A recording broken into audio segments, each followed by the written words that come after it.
Shalom anak-anak yang dikasihi Tuhan, apa kabar kalian? Miss Indah berharap kalian semua sehat dan bersukacita. Kita berjumpa lagi dalam ibadah siswa kelas 4 sampai kelas 6. Ya, tema ibadah kita hari ini adalah Forgive and Forget. Yuk, kita akan sama-sama memuji Tuhan dengan lagu pujian Ku Percaya Janjimu.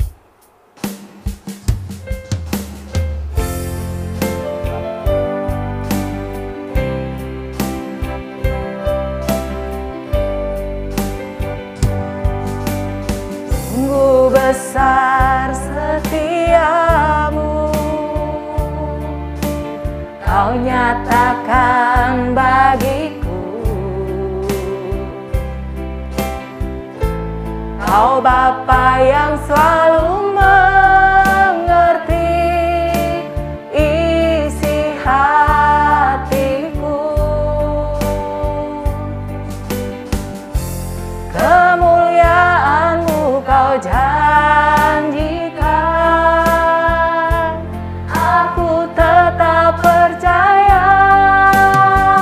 Ku percaya janji-Mu ajaib, terukir dalam kehidupanku. Ku berserah di dalam kekuatan-Mu, hanya Kau segalanya bagiku. Ku percaya janji-Mu ajaib, terukir dalam kehidupanku. Ku berserah di dalam kekuatan-Mu, ku percaya.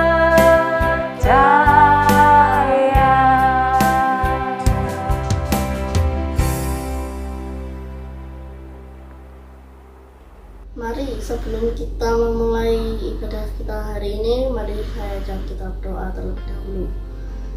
Tuhan, terima kasih atas berkat-Mu pada pagi hari ini. Kami sudah bangun dan kami sudah diberi tubuh yang sehat, dan Kau juga sudah menjagai tidur malam kami, dan kami bisa bangun dengan pagi yang cerah. Dan sebentar Tuhan, kami akan memulai ibadah siswa pada pagi hari ini. Kiranya Engkau yang memberkati ibadah siswa online pada pagi hari ini. Terima kasih Tuhan, dan kami serahkan hanya ke dalam tangan kuasa-Mu. Hanya di dalam nama Tuhan Yesus kami berdoa. Haleluya, amin. Sekarang kita juga akan menunjukkan bentuk kasih kita anak-anak. Kasih kita dengan pekerjaan Tuhan di dunia ini. Dengan apa ayo? Memberi persembahan. Yuk memberi dengan penuh sukacita dan kita naikkan pujian Allah sumber kuatku.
kita berdoa.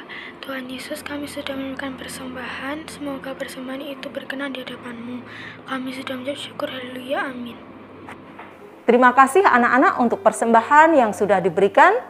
Tuhan Yesus memberkati kalian semuanya. Sekarang, mari kita siapkan hati dan pikiran kita untuk kita mendengar firman Tuhan. Dengarkan firman dengan sungguh-sungguh ya. Dicatat supaya kita semua semakin diberkati di dalam hidup kita. Kita akan sambut firman Tuhan dengan pujian kasih pasti lemah lembut.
Selamat pagi anak-anak. Iya, kita bertemu kembali dalam ibadah siswa ya. Kita sebelum mendengarkan firman Tuhan, mari bersama-sama mempersiapkan hati kita. Kita berdoa bersama-sama. Tuhan Yesus, kami bersyukur kesempatan hari ini kami boleh bersama-sama untuk mendengarkan setiap renungan firman Tuhan hari ini. Tuhan layakkan hati kami, Tuhan siapkan hati kami, agar kami bisa bersama-sama mendengarkan firman Tuhan ini dan dapat tertanam dalam hati kami masing-masing. Terima kasih Tuhan Yesus, hanya dalam nama-Mu kami berdoa. Amin. Anak-anak, renungan kita hari ini yang bertemakan Forgive and Forget. Ya, artinya memaafkan dan lupakan. Perenungan firman Tuhan kita hari ini terdapat di Kejadian 50 ayat 15 sampai 21. Mister ulangi ya. Kejadian 50 ayat 15 sampai 21. Dalam perenungan firman Tuhan hari ini, judul perikopnya yaitu Yusuf menghiburkan hati saudara-saudaranya. Nah, Mister mau tanya nih, kira-kira ada yang tahu nggak cerita tentang Yusuf? Oke, ada yang tahu ya, ada juga beberapa yang belum tahu mungkin ya. Nah, Mister mau jelaskan Yusuf ini siapa ya?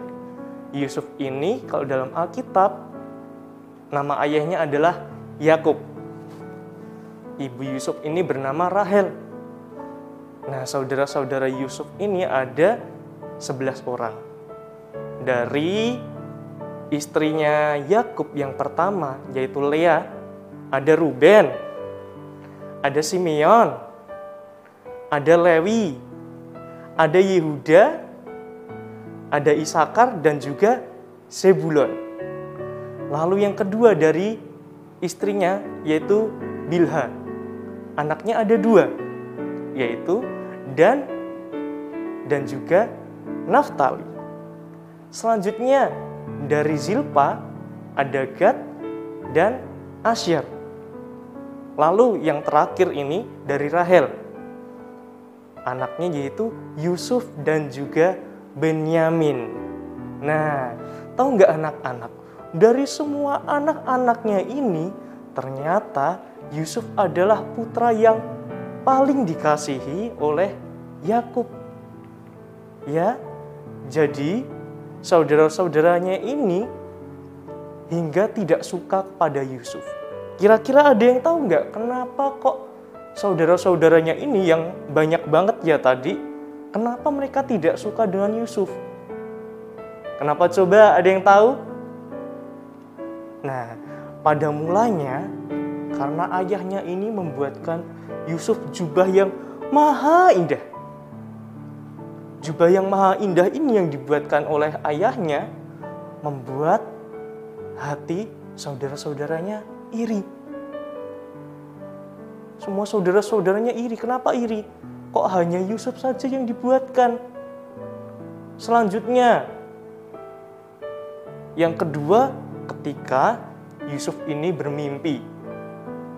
Ya, dalam mimpinya ini yang membuat akhirnya saudara-saudaranya semakin jengkel lagi. Mimpinya yaitu semua saudara-saudaranya dan juga ayahnya semuanya sujud menyembah kepada Yusuf. Akhirnya saudara-saudaranya ini sampai pada jengkel ya tentunya. Masa aku kakak-kakakmu harus sampai sujud menyembah di hadapanmu? Mimpi apa seperti itu gitu kan? Nah, mulai dari situ akhirnya Yusuf mulai dimusuhi oleh saudara-saudaranya. Akhirnya saudara-saudaranya ini berinisiatif ingin mencelakakan Yusuf. Tentunya sudah pada tahu dong ketika pencobaan-pencobaan atau masalah yang dihadapi Yusuf. Yang pertama ketika dia dimasukkan ke dalam sumur. Ya, saudara-saudara ini berpikir semuanya berunding, lebih baik kita masukkan anak ini ke dalam sumur gitu ya. Dimasukkan ke dalam sumur. Tapi di dalam sumur ini ternyata luar biasanya sumurnya dangkal. Dan di situ Yusuf tetap hidup, tapi dilihat lagi sama saudara-saudaranya. Akhirnya Yusuf ini dijual ke tanah Mesir. Nah, kalau kalian lihat kisahnya, ternyata masih banyak cobaan lainnya loh yang dihadapi oleh Yusuf ya. Ada banyak sampai dia akhirnya tadi dijual ke Mesir, sampai dia akhirnya dimasukkan penjara, sampai ada juga dia difitnah. Banyak sekali. Sampai pada akhirnya nih, Yusuf menjadi penguasa di tanah Mesir. Ya, melalui proses yang sangat panjang tadi, singkat ceritanya bahwa Yusuf menjadi penguasa di tanah Mesir. Dan masa kelaparan pun tiba, ya. Masa kelaparan tiba yang akhirnya membuat semua orang ini pada bingung.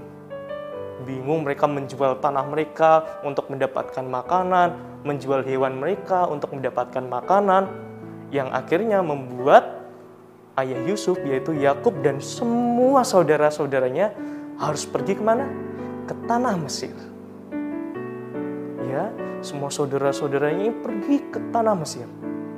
Lalu, singkat ceritanya akhirnya Yusuf ini bertemu dengan orang tuanya dan saudara-saudaranya. Tentunya Yusuf masih mengenali mereka. Yusuf ini mengenali mereka bukan saudara-saudaranya berbuat jahat loh. Bukan karena, ini kakak-kakakku yang sudah membuang aku ke sumur lalu menjual aku. Bukan itu. Tapi Yusuf ini melihat saudara-saudaranya ada rasa kangen yang luar biasa tentunya. Sama ayahnya, sama saudara-saudaranya, sama adiknya. Nah, akhirnya mereka bertemu. Singkat ceritanya mereka bertemu ya. Mereka bertemu, lalu saudara-saudaranya ini berpikir kalau Yusuf akan marah dan balas dendam karena tindakannya. Lalu apa yang terjadi? Kira-kira apakah Yusuf balas dendam atau enggak ya? Gimana menurut kalian? Apakah Yusuf balas dendam atau tidak? Ya, tentunya tidak. Yusuf tidak dendam kepada saudara-saudaranya. Kira-kira apa ya yang membuat Yusuf ini tidak dendam? Kalau dilihat ceritanya, Yusuf sampai menderita, sampai jauh dari keluarganya, ini gara-gara saudaranya loh. Tapi Yusuf tidak dendam dengan saudara-saudaranya.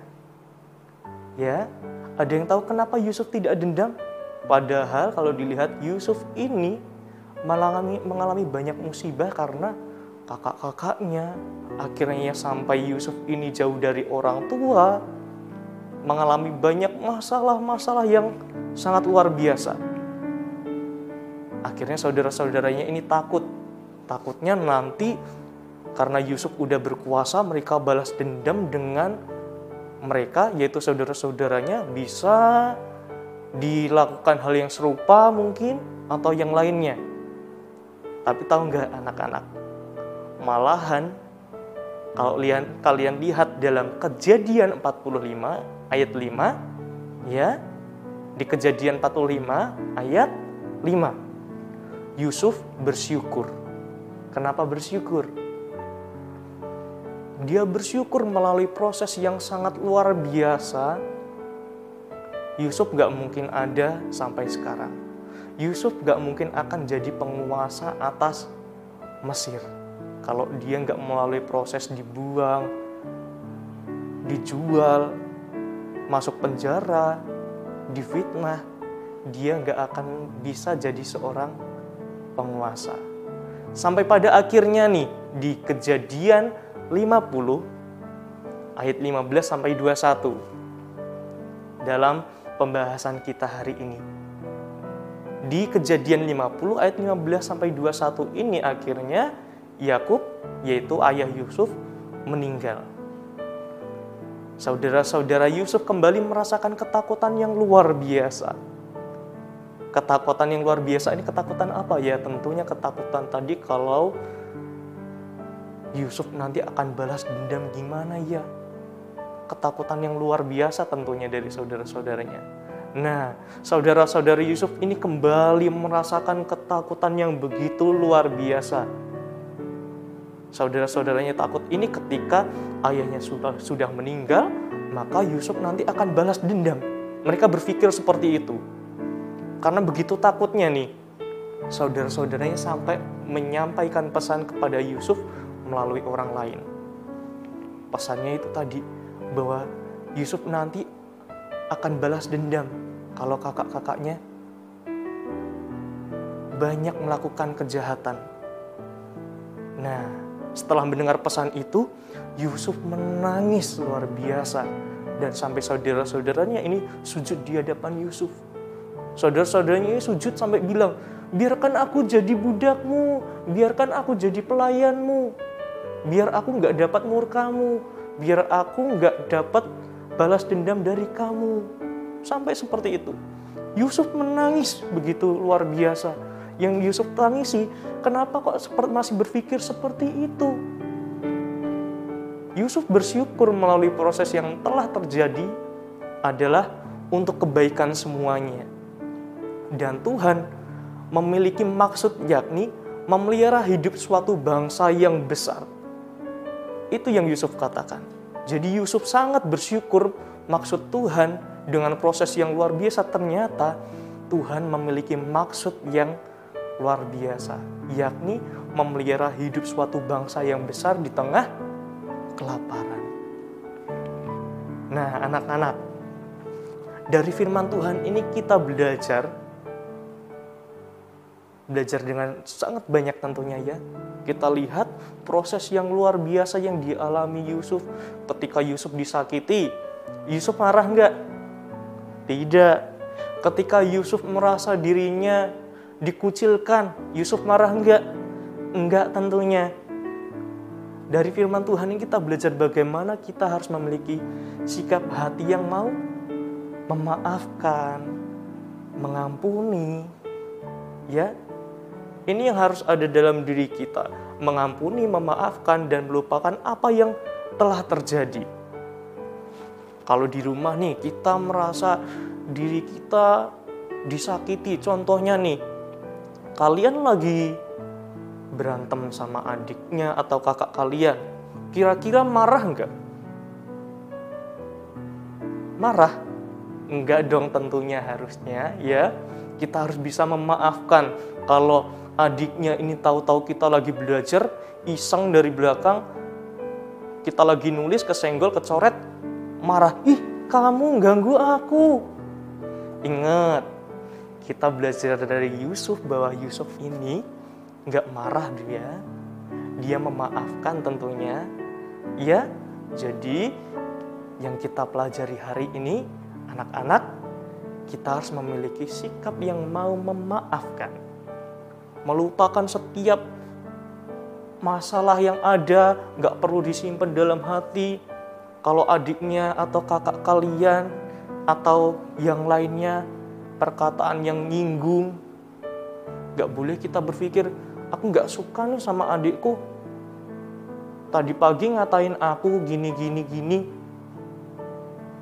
Aku nggak suka nih sama kakakku. Tadi jatah makanku diambil. Hei, nggak boleh seperti itu ya. Kita ingat lagi belajar seperti Yusuf. Jadi, ketika ada orang yang menyakiti kita, berbuat tidak baik kepada kita, kita harus mengampuni. Ya, bisa nggak kita mengampuni? Bisa nggak kita memaafkan? Bisa ya tentunya. Apabila kita ingin Tuhan senantiasa di pihak kita, maka maafkanlah orang yang berbuat salah kepadamu. Dan jadilah manusia yang selalu memaafkan kesalahan orang lain.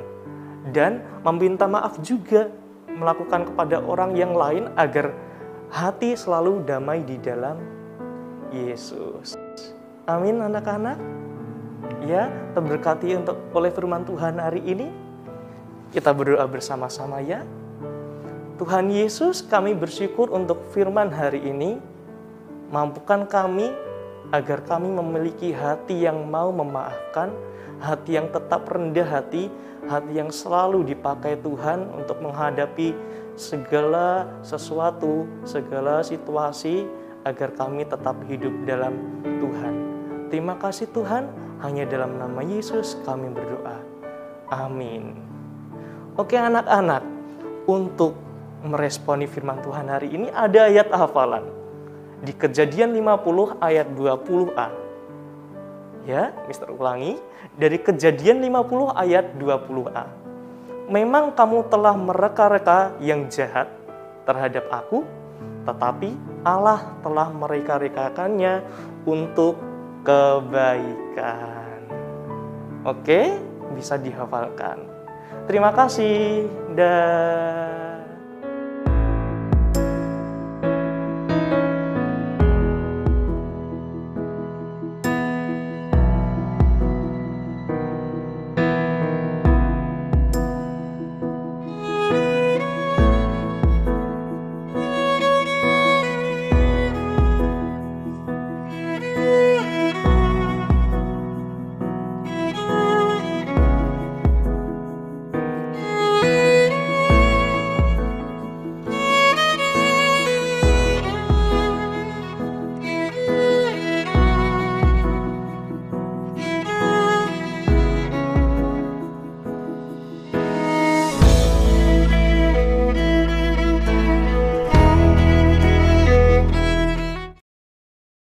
Halo teman-teman terkasih, perkenalkan nama saya Ibu Tukon Santi Maxwell.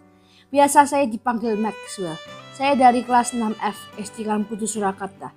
Saya juga ingin menyaksikan kebaikan Tuhan Yesus yang sudah memberkati dan memampukan saya untuk tetap melakukan kegiatan-kegiatan positif di masa pandemi COVID ini. Tuhan sangat baik kepada kita semua. Saya pun juga merasakan kebaikan Tuhan dalam hidup saya. Tuhan Yesus memberikan hikmat, urapan, kuasa, dan Roh Kudus dalam memimpin hidup saya. Di masa pandemi yang panjang ini memang tidak mudah bagi setiap orang, tetapi kita bisa tetap melihat hal-hal positif juga. Misalnya, orang jadi lebih bersih, menjaga kesehatan, dan mempunyai kesempatan untuk belajar banyak hal yang baru. Tetap mengucap syukur dalam segala hal dan menjadi pribadi yang lebih baik dan kuat, dan pastinya mengandalkan Tuhan dalam segala hal.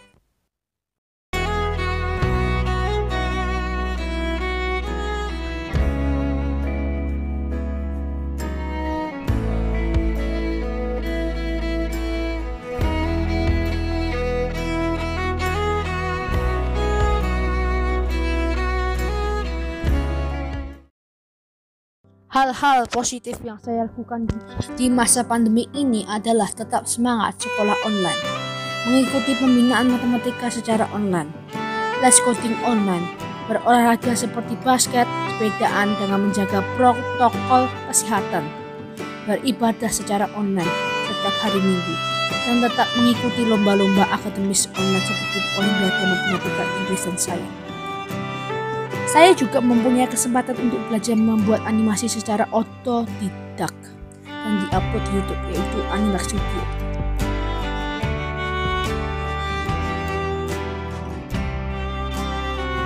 Setiap keluar rumah, saya selalu mengikuti protokol kesehatan atau prokes. Sekian dulu kisahku selama masa pandemi ini. Tuhan selalu baik buat kita semua, dan tetaplah mengandalkan Tuhan, tetap bersyukur dan berkarya untuk memuliakan nama Tuhan dalam hidup. Amin. Ayat-ayat emas dari Alkitab yang menguatkanku. 1. Roma 12 ayat 11. Janganlah hendak keracunan kamu kendor, biarlah rohmu menyala dan layanilah Tuhan. 2. Mazmur 136 ayat 1. Bersyukurlah kepada Tuhan sebab Dia baik, bahwasanya untuk selama-lamanya kasih setianya. Terima kasih. May God bless all of you. Puji Tuhan, kita sudah mengikuti ibadah hari ini dengan baik. Melalui firman hari ini, kita semakin percaya dan beriman kuat dalam Yesus, bahwa hanya Yesus satu-satunya pribadi yang mengasihi dan mengampuni kita. Amin. Kita akan mengakhiri ibadah kita. Mari kita bangkit berdiri dengan sikap sempurna, tangan kanan di dada kita. Kita menaikkan lagu Mars Kalam Kudus.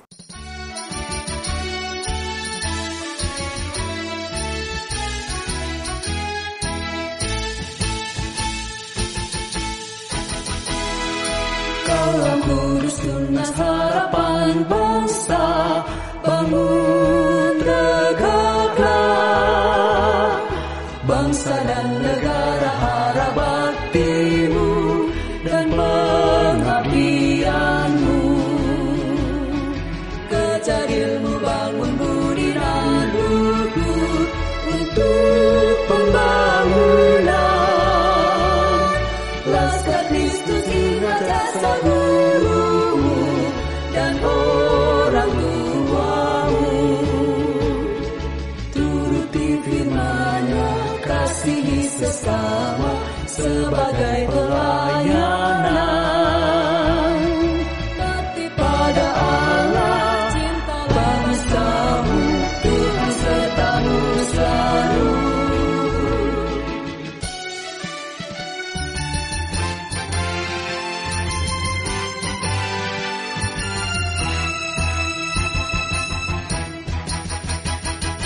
Kalam Kudus tunas harapan bangsa, bangun tegaklah, bangsa dan negara harap baktimu dan pengabdianmu. Kejar ilmu, bangun budi dan luhur, pembangunan, Laskar Kristus ingat jasa gurumu dan orang